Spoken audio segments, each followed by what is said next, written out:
que tal uma fonte alternativa de renda que transforme você num empreendedor, hein?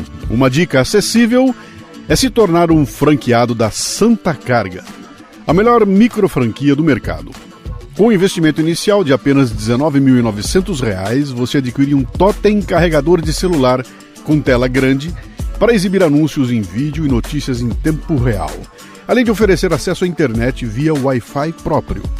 Instale seu totem em locais movimentados como shoppings, oficinas, padarias ou lojas e venda espaço em anúncios em vídeo para comerciantes locais. A Santa Carga fornece todo o suporte e produz os vídeos, permitindo que você ganhe uma renda sólida. Muitos empreendedores já têm múltiplos totens e você pode ganhar ganhos superiores a R$ 8.000 por mês por totem. Tudo isso sem precisar gerenciar estoque, contratar funcionários ou pagar aluguel. Acesse santacarga.vip para obter mais informações. Mencione lá que você é ouvinte do Café Brasil ou do Leadercast e ganhe um bônus de R$ 1.000. Abra seu próprio negócio com uma das franquias de crescimento mais rápido no Brasil, a Santa Carga.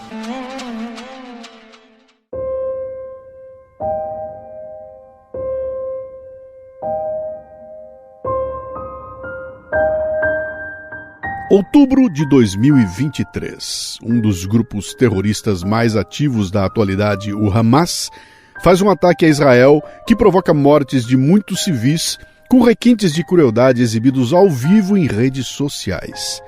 É o terror, atacando novamente.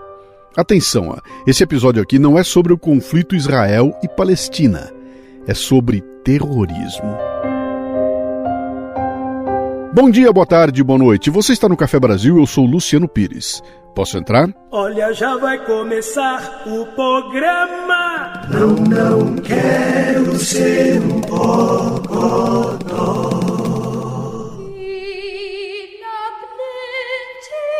Bom dia, boa tarde, boa noite, Luciano Pires. Minha equipe, Ace Camargo e todo mundo. Sou um ouvinte do Café Brasil, não é de hoje. Sou um ouvinte do Café com Leite, por sinal, por incrível que pareça, geralmente tomo café preto, mas agora eu tô tomando um café com leite. Me chamo Isaac, tenho 31 anos, sou aqui do Rio de Janeiro. Sou um jovem que descobriu o Café Brasil há uns 2 anos, 3 anos. Tenho tentado acompanhar tudo. Particularmente acompanhei bastante do Café com Leite, o projeto, o começo. E sou um entusiasta, mas estava aqui agora ouvindo o Café Brasil, né, 894, e eu sempre, aqui com os meus amigos, quando eu tô falando, eu falo sobre o que o Luciano abordou aqui, sobre a queda do QI. Eu, recentemente, né, eu sempre fui um destaque na escola e tal, nada excepcional, mas sempre tive notas que iam bem, e recentemente eu descobri que eu tenho até dislexia, né? Eu ainda não confirmei ainda com um psicopedagogo, mas eu tenho quase certeza. Uma cunhada minha que eu acho ela uma pessoa inteligente, mas não tanto, não desmerecendo a inteligência dela, mas ela já ganhou várias provas na escola com notebooks. Eu nunca ganhava e eu ficava incomodado porque eu era um aluno de destaque na escola, mas eu fui entender que eu tenho dificuldades. Dificuldades cognitivas pela dislexia, né, a qual eu descobri recentemente que eu tenho, e hoje eu sei abordar melhor meu tipo de inteligência mediante essa nova descoberta, né. Eu vi até o teste sobre teste QI, uma coisa que eu sempre tive interesse em fazer também, mas nunca consegui fazer, mas eu achei bacana, né. Eu sempre acho muito interessante as iscas intelectuais do Luciano, eu acho excepcional. Eu sou um ouvinte aqui do Café Brasil, né, de hoje, por isso que é sempre algo a se refletir. O Luciano traz isso, eu sou um cara que gosta de usar minha mente, até usando essa minha de raciocínio, eu, quando passo com outros amigos aqui, eu falo que eu não me acho um cara inteligente, na verdade. Eu me acho na média. Eu acho que o meu QI aí tá no 100, tá na média. Só que pro Brasil, que tem uma média de 83, isso é acima da média. Por mais triste que isso seja, que eu sou um brasileiro, eu sou um patriota e eu fico irritado com isso. Só queria mesmo trazer esse comentário, dividir isso com vocês, né? A primeira vez que eu participo aqui do Café Brasil.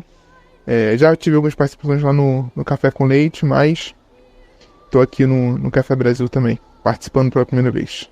Vida longa o Café Brasil. Vida longa Café com Leite e vida longa para esse projeto maravilhoso que vocês criaram. Abraço. Grande Isaac, olha, eu ouvi dizer que podcasts são ótimos para quem tem dislexia, viu? Você tá largando na frente então, meu caro. Seja sempre bem-vindo. As iscas intelectuais estão aqui para provocar quem quer se incomodar. O comentário do ouvinte agora é patrocinado pela Livraria Café Brasil e o Isaac ganhou um livro. Você sabe qual, hein? Deixa eu ver aqui. Como lidar com a dislexia, de Áurea Maria Stavale Gonçalves e Maria Ângela Nogueira Neto. A dislexia é uma condição que pode ser hereditária e torna extremamente difíceis a leitura, a escrita e a ortografia na língua mãe. E embora o disléxico não tenha um déficit intelectual, o desempenho na leitura e, consequentemente, na escrita é aquém do esperado. Por isso, a importância de os profissionais na área educacional terem conhecimento dos sintomas, para que possam recomendar uma avaliação multidisciplinar de seus alunos.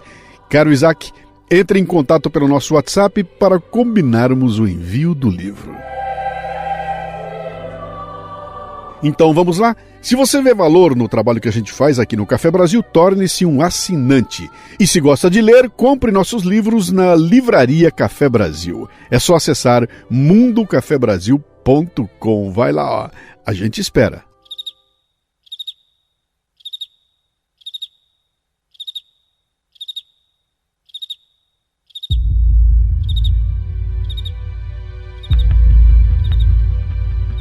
Munique, setembro de 1972.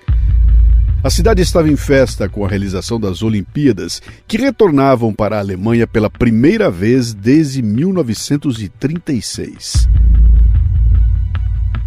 No dia 5 de setembro, o Setembro Negro, uma organização que buscava a independência da Palestina e a destruição de Israel, invadiu a Vila Olímpica, onde a delegação israelense estava hospedada.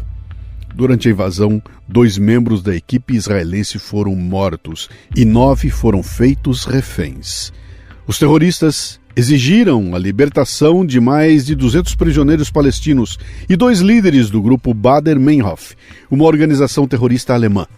Eles também pediam um avião para fugir da Alemanha. O atentado parou não só as Olimpíadas, mas o mundo, que assistiu ao vivo pela TV as horas e horas de negociações até o governo alemão concordar em fornecer um avião. Com os 9 reféns, os terroristas se dirigiram até o aeroporto, onde as autoridades alemãs pretendiam surpreendê-los. Mas a operação, feita de forma confusa e descoordenada, falhou e todos os 9 reféns israelenses foram mortos pelos terroristas. Esse evento trágico destacou a necessidade de medidas de segurança mais rigorosas em grandes eventos esportivos e aumentou a determinação global em combater o terrorismo em todas as suas formas. Mas isso foi em 1972. De lá para cá tivemos dezenas de ações terroristas no mundo, até que em 2001 aconteceu a mais espetacular de todos os tempos, o atentado às Torres Gêmeas em Nova York. From the front angle before, but not from this angle.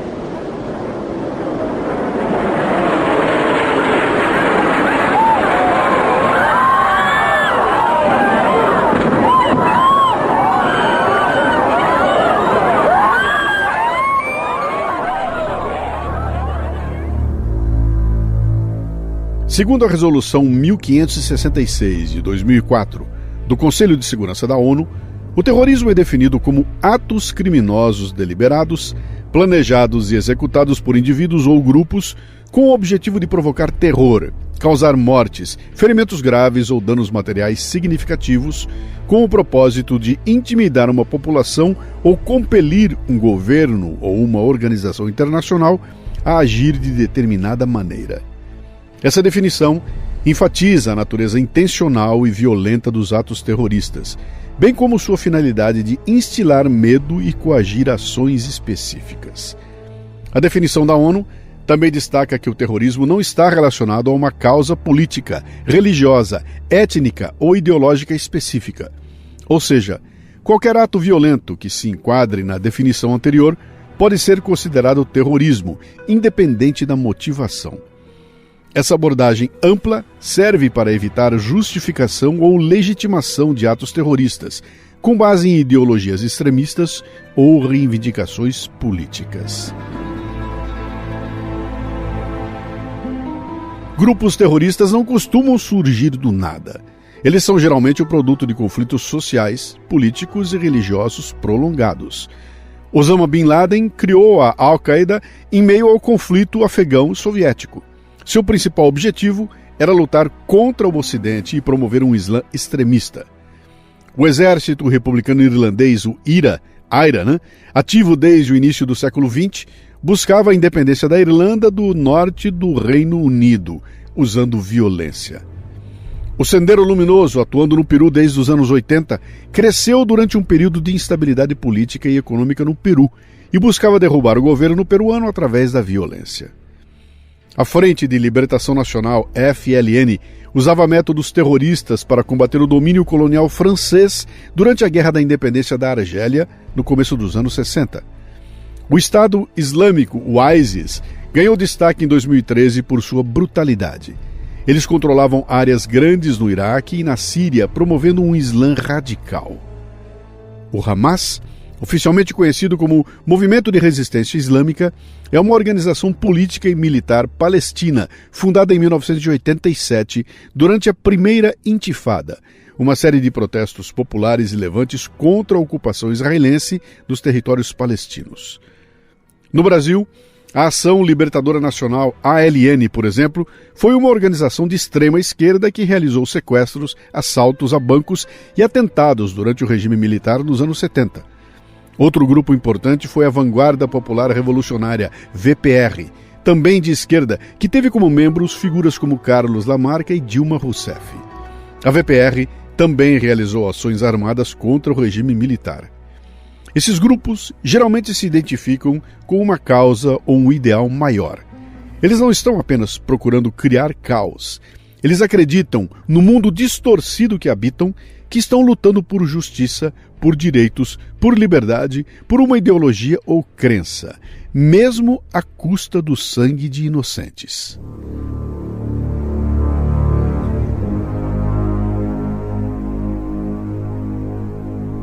Mas se Bin Laden arquitetou um ato espetacular, transmitido pelas TVs de todo o mundo em imagens inesquecíveis, o Hamas inovou ao produzir e divulgar suas próprias imagens. Os terroristas filmaram seus atos bárbaros de sequestro, execução e tortura, publicando em redes sociais e distribuindo por diversos canais. Não eram as TVs documentando, eram os próprios terroristas propagandeando seus atos chocantes.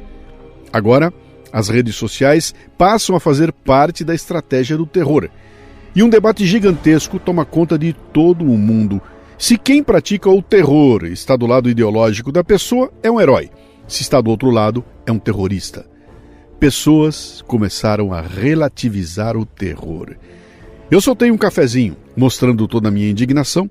Nele eu disse assim, O escritor português José Saramago, Prêmio Nobel da Literatura, publicou em 1995 seu livro Ensaio sobre a Cegueira. A obra é uma narrativa distópica que aborda questões sociais e humanas por meio de uma alegoria. A história começa com um homem que, enquanto está no trânsito, de repente fica cego. Essa cegueira é contagiosa e, gradualmente, um grande número de pessoas na cidade também perde a visão. O governo decide, então, isolar os cegos em quarentena, criando uma sociedade caótica e brutal. Saramago se definia como um militante hormonal comunista. Em 2003, ficou indignado com o regime cubano, que até então ele defendia, por conta da execução de 3 sequestradores de um barco que queriam fugir para os Estados Unidos. Publicou uma carta dirigida a Fidel Castro, que começava assim: Até aqui cheguei.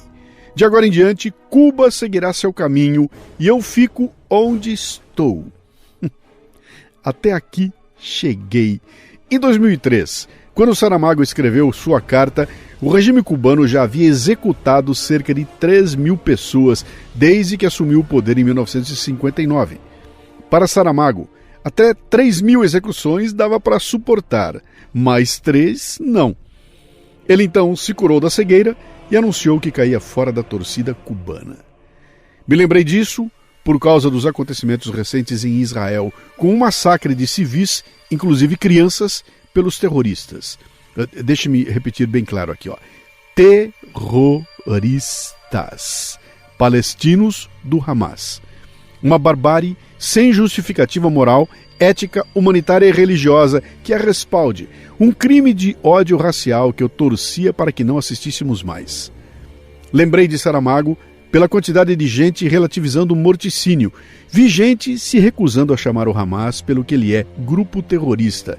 Vi gente relativizando o massacre. Vi gente dizendo que foi bem feito para Israel. Eu vi gente dando as maiores piruetas retóricas para igualar moralmente a reação israelense ao ataque covarde dos terroristas. E essa gente que eu vi não foram bêbados em discussão num boteco. Foram autoridades políticas, influenciadores digitais e especialmente jornalistas. Vivemos um ciclo de pressões angustiantes com um clima de ameaça contínua. Era para estarmos unidos, combatendo um inimigo comum, como já fizemos em alguns momentos da história. Mas não. Uma epidemia de cegueira moral parece que tomou conta da sociedade. Saramago precisou de 3.003 execuções de adultos para sair da cegueira moral. Você aí, que relativiza o terror vendo execuções de adultos e crianças, vai precisar de quantas, hein? Quem relativiza o crime, criminoso é. Quem relativiza o canalha, canalha é. Quem relativiza o terror, terrorista é. Não precisa nem pegar em armas e praticar o crime. Basta ser um cego moral.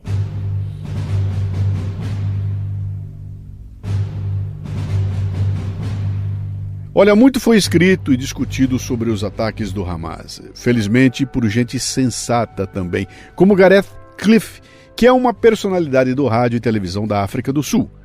Gareth escreveu um texto que eu gostaria de ter escrito. Ele disse assim, ó.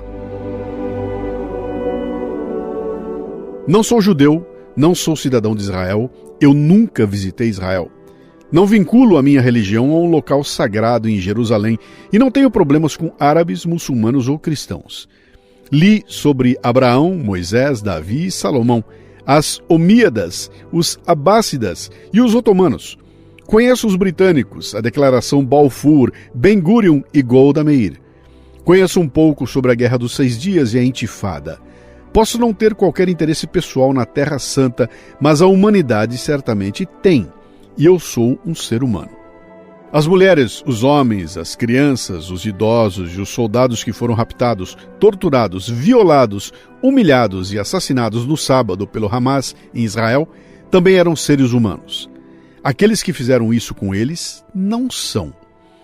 Imagine que tipo de ginástica racional e moral você tem que fazer para justificar o assassinato a sangue frio de adolescentes em um festival de música. Ou observar uma criança, talvez de 5 anos, sendo cutucada com um pedaço de pau e chorando por sua mãe em hebraico, enquanto crianças da mesma idade riem e zombam dela?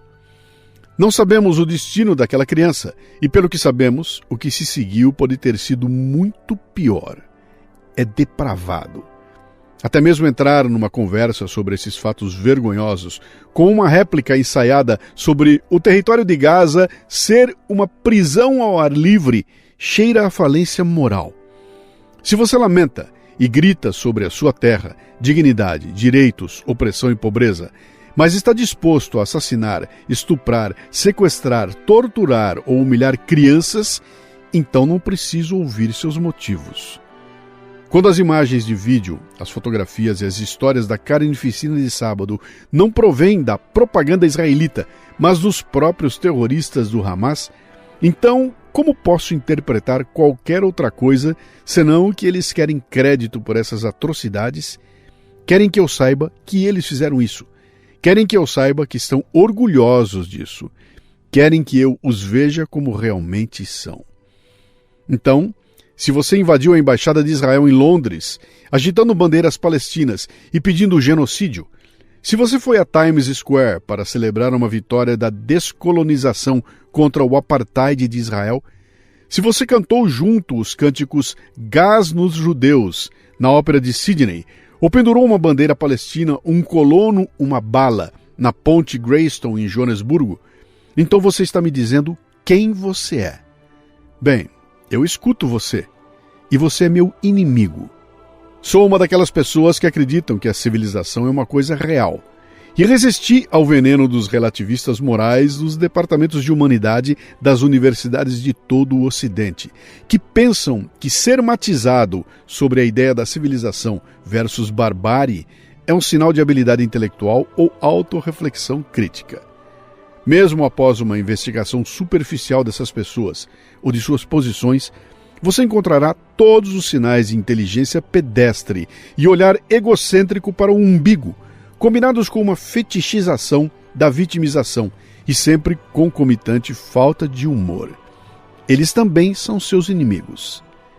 É sempre interessante notar que apenas as democracias liberais ocidentais toleram e dão apoio aos argumentos e posições mais hediondos nos protestos públicos.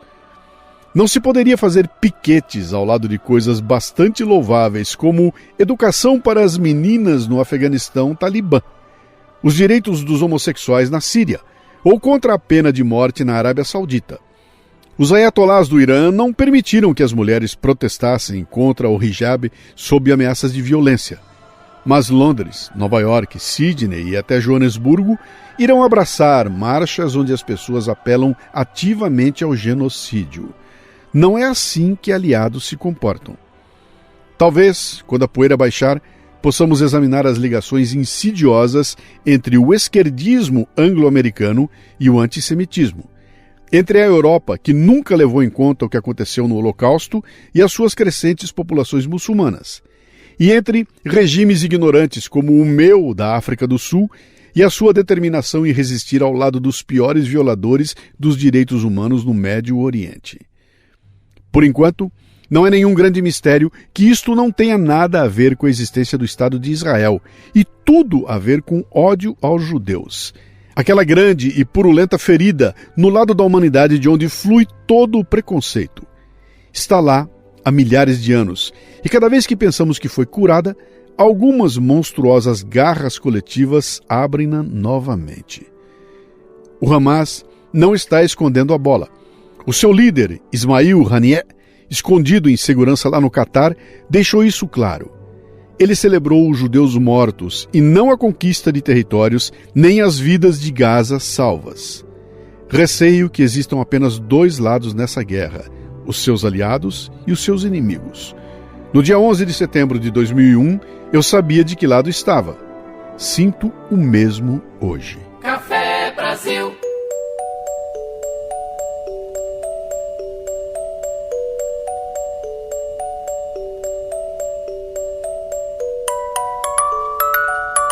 Pois é, olha, eu quero repetir aqui o que eu disse no meu cafezinho. Não existe justificativa moral, ética, humanitária ou religiosa que respalde aquilo que assistimos durante os ataques a Israel. Foi um crime de ódio racial, que não tem a ver com ocupação de terras, mas com a ideia de que o outro, o inimigo, o infiel, não pode existir. A questão palestina é complexa e, sinceramente, eu não vejo solução. São pelo menos 60 anos de doutrinação das crianças palestinas, de que judeus têm de ser eliminados.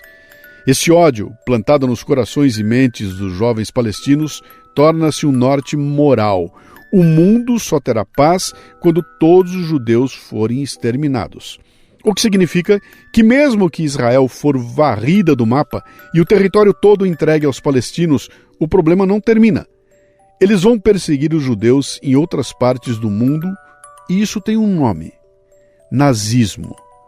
Qualquer negociação onde o ódio senta à mesa não tem como ser bem-sucedida. O que resta é o terror. E aí, meu caro, ganha quem pode mais. Que Deus tenha pena das vítimas. Existe alguém esperando por você, que vai comprar a sua juventude e convencê-lo a vencer. Existe alguém esperando por você,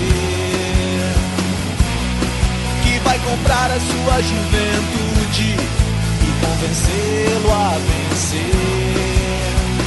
Mais uma guerra sem razão, já são tantas as crianças com armas na mão, mas explicam novamente que a guerra gera emprego se aumenta a produção. Uma guerra sempre avança a tecnologia, mesmo sendo guerra santa que te monofria. Pra que exportar comida, se as armas dão mais lucros na exportação? Existe alguém que está contando com você pra lutar em seu lugar, já que nessa guerra não é ele que vai morrer. E quando longe de casa, ferido e com frio, o inimigo você espera, espera. Ele estará com outros velhos inventando novos jogos de guerra. E belíssimas cenas de destruição. Não teremos mais problemas com a superpopulação. Veja que uniforme lindo fizemos pra você. Lembre-se sempre que Deus está do lado de quem vai vencer. A Rádio Rock. Nenhum motivo explica a guerra, nem a grana, nem a ganância, nem esperança, nem ideal, nem vingança, nem avanço industrial, nem em nome do bem contra o mal. Nenhum motivo explica a guerra, nem a sede de poder, nem o medo de perder, nem a ira, nem a mentira, nem a conquista territorial, nem cobiça, nem controle populacional. Nenhum motivo explica a guerra, nem vergonha, nem orgulho nacional, nem a crença, nem a defesa, nem a raça, nem a fé. Nenhum motivo explica a guerra. Ninguém tem que fazer o que não quer, ninguém tem que seguir o que não crê, ninguém precisa ser o que não é. Existe alguém que está contando com você. É assim então, ao som de O Senhor da Guerra, sucesso do Legião Urbana, aqui numa gravação especial para a Rádio 89 FM em 2003, com todo mundo que vamos saindo apreensivos. O Senhor da Guerra não gosta de crianças. Ele estará com outros velhos, inventando novos jogos de guerra. Como eu disse no início, este episódio aqui não tratou da questão do conflito Israel e Palestina, tratou de terrorismo. Se você não entendeu, é porque já escolheu um lado. O Café Brasil é produzido por 4 pessoas, eu, Luciano Pires na direção e apresentação, Lala Moreira na técnica, Cissa Camargo na produção e, é claro, você aí que completa o ciclo. De onde veio este programa tem muito mais. E se você gosta do podcast, imagine só uma palestra ao vivo. E eu já tenho mais de 1.100 no currículo. Conheça os temas que eu abordo no mundocafebrasil.com. Mande um comentário de voz pelo WhatsApp no 11 964 29 4746. E também estamos no Telegram com o grupo Café Brasil. Para terminar, uma frase que Crazy, interpretado por Denzel Washington, diz no filme Chamas da Vingança. Perdoar os terroristas é missão de Deus. Enviá-los até ele é missão minha.